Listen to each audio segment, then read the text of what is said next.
Hello everyone, welcome back to our channel मिसम Edu a premium coaching centre. तो students, आज हम ध्वनि के बारे में जानेंगे। ध्वनि वर्ण विचार यानी कि जो वर्ण होते हैं अ आ क ख जो आप बोलते हैं वर्ण शब्द, तो आज हम वो ध्वनि के बारे में जानेंगे। ये इम्पॉर्टेंट होता है क्योंकि बहुत से स्टूडेंट हैं जो 9-10 में है जिनको पता नहीं कि अगर क्वेश्चन पूछ ले कि ध्वनि वर्ण विचार होता क्या है या आप इससे क्या समझते हैं या किसे कहते हैं, तो उनको समझ में नहीं आता कि ये क्या है। तो मैं उसी को ध्यान में रखते हुए मैं ये क्लास आज का लेकर आई हूँ, टॉपिक लेकर आई हूँ जो बहुत इंपॉर्टेंट है। तो वीडियो के एंड तक बने रहिएगा और ये अच्छे से देखिएगा, समझिएगा और याद रखने का कोशिश कीजिएगा। तो आज का वीडियो हम स्टार्ट करते हैं। तो ध्वनि वर्ण विचार यानी कि फोनोलॉजी, ठीक है। तो ध्वनि वर्ण विचार, तो ध्वनि होता क्या है, तो देखिए ध्वनि के बिना हम किसी शब्द की कल्पना भी नहीं कर सकते। अगर आप लोग ध्वनि यानी कि आप कुछ सुनेंगे नहीं तो आप उसकी तो कल्पना करेंगे ही नहीं, ठीक है। क्योंकि जो हमारे कान में पड़ता है, कान में पड़ने के बाद ही महसूस होता है, हमारे दिमाग में वो चीज़ चलती है। तो ध्वनि के बिना हम किसी शब्द की कल्पना भी नहीं कर सकते, ठीक है। और ध्वनि मनुष्य की वागेंद्रियों द्वारा व्यक्त होती है, मतलब बोलने के द्वारा व्यक्त होती है। ध्वनि का समस्त कान से ही है, ध्वनि का संबंध। तो यानी कि ध्वनि यानी कि हम सुनते हैं कान से, तो ध्वनि का संबंध कान से ही है, ठीक है। इसके लिखित रूप वर्ण कहते हैं, मतलब लिखित रूप को वर्ण कहते हैं। इसकी जो लिखित रूप होते हैं, मतलब ध्वनि की जो लिखित रूप है उसको हम लोग वर्ण कहते हैं। तो ये इम्पोर्टेंट यहाँ तक ही आता है, ठीक है। तो आप लोग यहीं तक देखिएगा और ये बाकी मैंने समझने के लिए दिया है। अगर ये 5 नंबर का आ जाए, 5 मार्क्स का आ जाए, तो आप लोग इसको पूरा लिख सकते हैं या अपने से बनाकर भी लिख सकते हैं। तो सबसे पहले देखिए कि ध्वनि के बिना हम किसी शब्द की कल्पना भी नहीं कर सकते, ठीक है। अगर सुनेंगे नहीं तो हम महसूस नहीं करेंगे, तो कल्पना तो हो ही नहीं सकती दिमाग में। तो सबसे पहले ध्वनि के बिना हम किसी भी शब्द की कल्पना नहीं कर सकते। ध्वनि मनुष्य की वागेंद्रियों द्वारा व्यक्त होती है। ध्वनि का संबंध कान से है, ठीक है, क्योंकि पहले सुनते हैं उसके बाद हम महसूस करते हैं, तब सोचते हैं। तो इसके लिखित रूप को वर्ण कहते हैं, मतलब ध्वनि जो लिखी जाती है तो उसके जो लिखित रूप है उसी को हम लोग क्या कहते हैं, वर्ण कहते हैं। तो इसीलिए इसको ध्वनि वर्ण विचार कहा गया है। और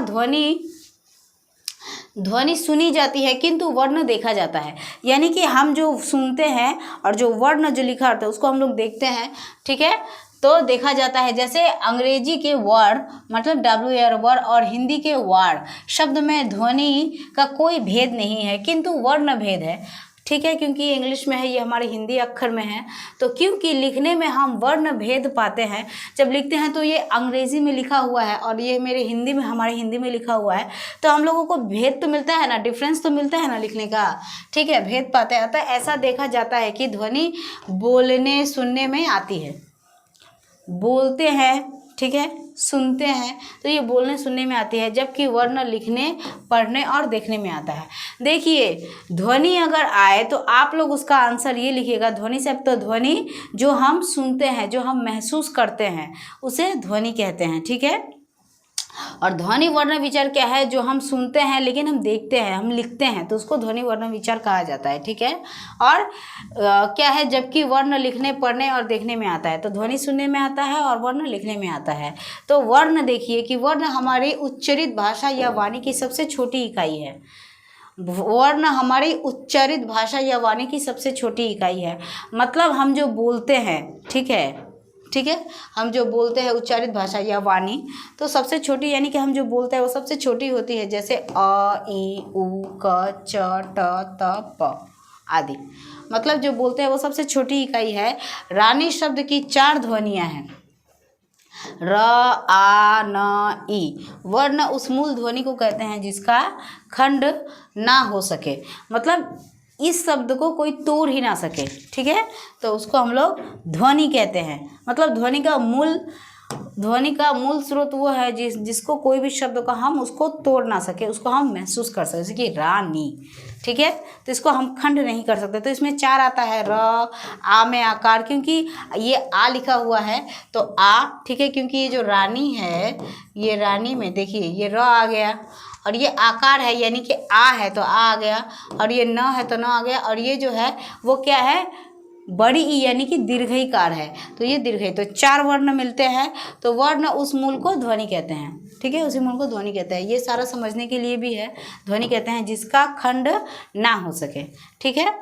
दूसरा देखते हैं, और अक्षर पहचान लेते हैं। ध्वनि समझ गए, अक्षर देखते हैं कि जिस ध्वनि यानी कि समूह का उच्चारण एक ही श्वासघात में हो, यानी कि जो आप बोलते हैं वो एक ही बार बोले, मतलब एक ही शब्द में हो, उसे अक्षर कहते हैं। यानी कि जैसे कि देखिए मैंने बोला अ या आपने बोला क, तो ये एक बार में हुआ, एक बार में ही प्रयोग हुआ और ख़त्म हुआ। तो वैसे ही अक्षर एक एक करके आता है, ठीक है। तो समूह का उच्चारण एक ही श्वासघात में हो, यानी कि एक ही बार में ख़त्म हो उसे अक्षर कहते हैं। जैसे अवाई, तो सभी स्वर तथा सभी स्वर युक्त व्यंजन अक्षर हैं। मतलब कि जो स्वर वर्ण है वो अक्षर है और जो व्यंजन है वो भी सारे अक्षर है, तो एक बार में ख़त्म होते हैं। जैसे कि क खत्म हो गया, वैसे ही किंतु स्वर रहित व्यंजन अक्षर नहीं है। मतलब स्वर रहित जो व्यंजन है वो अक्षर नहीं होता है, क्योंकि अगर दोनों साथ में है तो वो एक अक्षर नहीं होगा, क्योंकि यहाँ पे एक बार में ही खत्म करने के लिए बोला जाता है। जैसे अ आ ई, ठीक है, तथा अक्षर दोनों हैं, वर्ण तथा अक्षर दोनों हैं, तो ये दोनों आते हैं। अब ये देखिए समझने के लिए दिया हुआ है, जिसका नाश या क्षर ना हो उसे अक्षर कहते हैं। मतलब नाश या क्षर ना हो, यानी कि जिसको हम लोग तोड़ ना सके, ठीक है, उसको अक्षर कहते हैं। जैसे बचपन में 4 अक्षर ब च प न, तो इसमें क्या है, कोई आकार है, कोई इकाई है, तो ये सिर्फ व्यंजन है, तो इसको ना तोड़ सके, ठीक है, इसका नाश ना हो उसे अक्षर कहते हैं। जैसे ब च प न, तो इसमें से डायरेक्ट आप लोग समझे कि नहीं, जैसे कि मतलब मैं ये बोल रही हूँ कि ये जो 4 वर्ड जो लिखा हुआ है अक्षर, इसको कोई तोड़ ना सके। जैसे कि ये कमल है, ठीक है, तो अगर हम इसको तोड़ेंगे भी तो इसमें दूसरा कुछ शब्द नहीं निकलेगा। ये इसको तोड़ेंगे तो क निकल के आएगा, इसको तोड़ेंगे तो म निकल के आएगा, इसको तोड़ेंगे तो ल निकल के आएगा, कमल। तो वैसे ही इसको हम तोड़ ना सके, मतलब नाश ना कर सके, तो बचपन, तो ये व्यंजन को ही दर्शा रहा है। आप लोग देखिए, क्योंकि इसमें स्वर का प्रयोग बिल्कुल भी नहीं है, स्वर वर्ण का, जैसे कि आकार, एकार, बचपना, तो ये सब नहीं है, ठीक है। तो इसमें 4 अक्षर, तो इसको तोड़ ना सके। पर वर्णों की ध्वनियों की संख्या 8 है, मतलब कि ध्वनि जो सुनते हैं उसकी संख्या 8 है। ब अ च प अ न, यानी कि ये ब आधा कर देते हैं तो अ आ जाता है, च आधा कर देते हैं तो आ जाता है, प आधा कर देते हैं तो आ जाता है, न आधा कर देते हैं तो आ जाता है। तो अगर आप इस तरीके से देखेंगे कि ध्वनि में अगर आप अक्षर में तो ये 4 ही है, लेकिन आप ध्वनि में मिलाएंगे तो ये 8 हो जाता है। कैसे, ब, तो अ का उच्चारण होता है च, अ का उच्चारण होता है, ठीक है, ब च प, अ का उच्चारण होता है न, प अ का उच्चारण होता है, तो ये सब में अ आता है। तो अगर इसको हम लोग देखेंगे तो ये 8, तो ध्वनि के हिसाब से ये 8 है, लेकिन अक्षर ये 4 ही है। समझ में आ गया अभी। तो प्रयोग में आने वाली मूल ध्वनियों या वर्णों के समूहों को वर्णमाला कहते हैं। हिंदी में 44 वर्ण है, स्वर और हिंदी को मिला के। हिंदी जिस लिपि में लिखी जाती है उसे देवनागरी लिपि कहते हैं। मतलब कि हिंदी, हम लोग जो हिंदी लिखते हैं ये जो वर्ण में लिखी जाती है, मतलब जिस लिपि में लिखी जाती है उसे देवनागरी लिपि कहते हैं, ठीक है। और वर्णों का वर्गीकरण देखिए आप लोग, वर्णों का वर्ग, तो स्वर वर्ण और व्यंजन, ये तो पता ही है, स्वर को भावेल बोलते हैं, व्यंजन को कॉन्सोनेंट बोलते हैं। तो स्वर वर्ण के भी 2 भेद है, व्यंजन के नहीं आते हैं स्वर के। एक है, मतलब वर्ण के 2 भेद है, एक स्वर वर्ण और एक व्यंजन वर्ण, ठीक है। तो स्वर देखिए, स्वर उसे कहते हैं जिसका उच्चारण बिना किसी बाधा स्वतंत्र रूप में होता है तथा कंठ तथा तालु द्वारा उच्चारित होता है, मतलब भीतर से उच्चारित होता है, उसे उच्चारण में किसी दूसरे वर्ण की सहायता नहीं ली जाती, उसे स्वर वर्ण कहते हैं। मतलब स्वर वर्ण अपने आप में ही धुन है, तो इसको उच्चारण करते समय कोई दूसरा शब्द मुंह में ना आता हो, मतलब जुबान पे, तो उसी को हम लोग क्या कहते हैं, स्वर वर्ण कहते हैं। और स्वर वर्ण कितने हैं, 11 है, ठीक है। क्या क्या है आप लोगों को पता ही होगा, फिर भी मैं बता देती हूँ कि अ आ हर्ष दीर्घ हर्ष दीर्घ ए ऐ ओ। देखिए ये भी है अंग, ठीक है, और ये भी है आ, लेकिन ये ध्वनि में और गिनती में नहीं आते हैं। समझ में आया आप लोगों को। तो ये 11 है। और स्वर के भी 2 भेद हैं, स्वर के भी 2 भेद है, ह्रस्व स्वर और दीर्घ स्वर। तो ह्रस्व स्वर, ये स्वर ह्रस्व या एक मात्रिक कहलाते हैं, इनकी उत्पत्ति किसी दूसरे स्वर से नहीं होती। जैसे अ ई उ री, मतलब ये वो स्वर है जिसकी उत्पत्ति किसी दूसरे से नहीं होती, ये अपने आप में ही होते हैं।